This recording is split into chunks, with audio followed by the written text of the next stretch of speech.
त्याच्याकडून तुला बरोबर अरे विश्व म्हणजे तुम्ही होय, विश्व म्हणजे तुम्ही आहे आणि मी ज्याच्यावर आरूढ होतोय तो म्हणजे माझा नंदी एक पशु आहे. त्या नंदीच्या देवात मी पंचतत्व समाविष्ट का करतोय, पण पंचतत्वाचा नायकच मी असं करालो. पंचतत्व नंदीच्या देवात या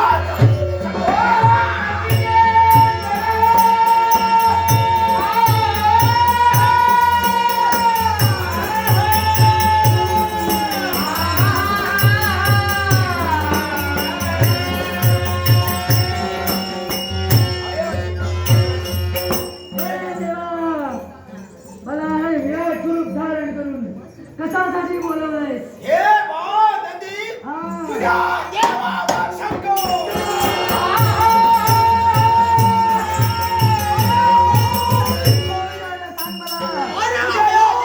संकट कुणी आणलं आहे?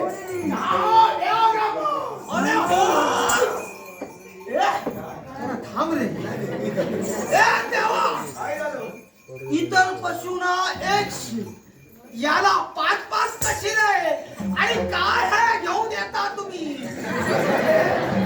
हे माझं वाहन नंदी आहे. नंदी तुझ्या नाशासाठी पंचतत्व याच्या देवात समाविष्ट झाली म्हणून त्याला 5 शिरो निर्माण झालीच्या नाशासाठी.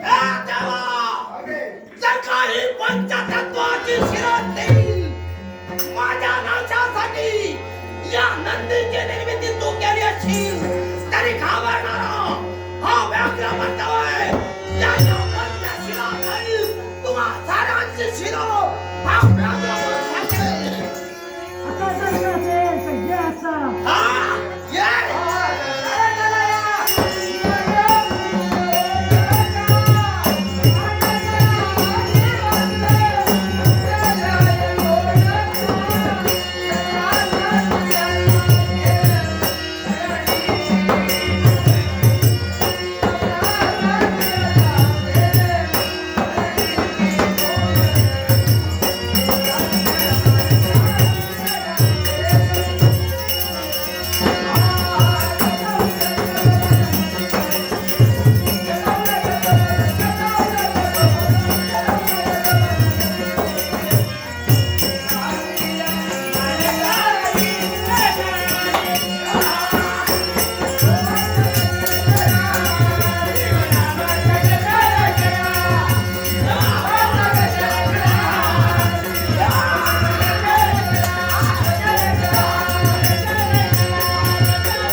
तुझा आघात माझ्यावर झाला, मृत्यूशय्येवर मी पडलो, पण देवा माझं जीवन असं व्यर्थ जाता कामा नये, आणि म्हणून मला देवा स्थान हवंय, मला स्थान हवंय.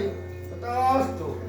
देवा तुला स्थान मी प्राप्त करून देणार आहे, ते कसं? कारण तू माझी भक्ती केली आहे. हा तू माझा भक्त आहेस म्हणून. हम्म. अरे या विश्वात या भूलोकाच्या ठिकाणी माझ्या शिवभक्तांनी कित्येक शिव मंदिरे उभारली.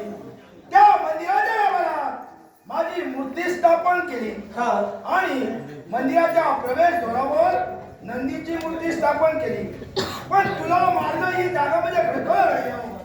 या खडखड आणण्यात पुढे येणाऱ्या भविष्यात माझे सारे भक्तजन माझं मंदिर उभारतील. त्या मंदिराच्या गाभाऱ्यात माझी मूर्ती स्थापनही करतील.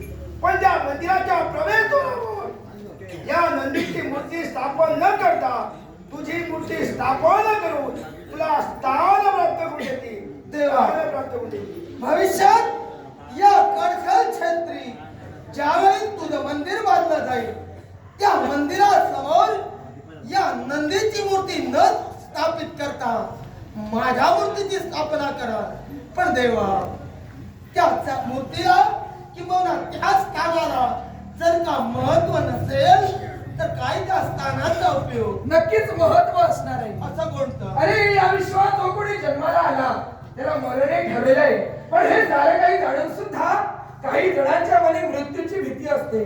मग जो कोणी तुझं दर्शन घेणार आहे त्याची मृत्यूची भीती ही सदोदित दूर होणार. देवा मला महत्व ठेवेलच, पण माझी अजूनही शंका आहे. प्रत्येक मंदिरासमोर या तुझ्या प्रिय मूर्ती नंदीची मूर्ती स्थापित केली जाते. मग मला सांग, जे कडकल छत्री मंदिर बांधलं जाईल तिथं जर का माझी मूर्ती असेल तर या नंदीला स्थान ते कोणतं? खरे नंदीच्या जागी तुला स्थान. मग नंदीचं स्थान कुठं?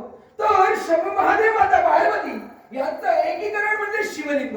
मग त्या शिवलिंगाच्या बाजूला या नंदीचं स्थान असणार आहे. आणि यापुढं या नंदीला एक आगळ्या वेगळ्या नावानं ओळखलं जाणार.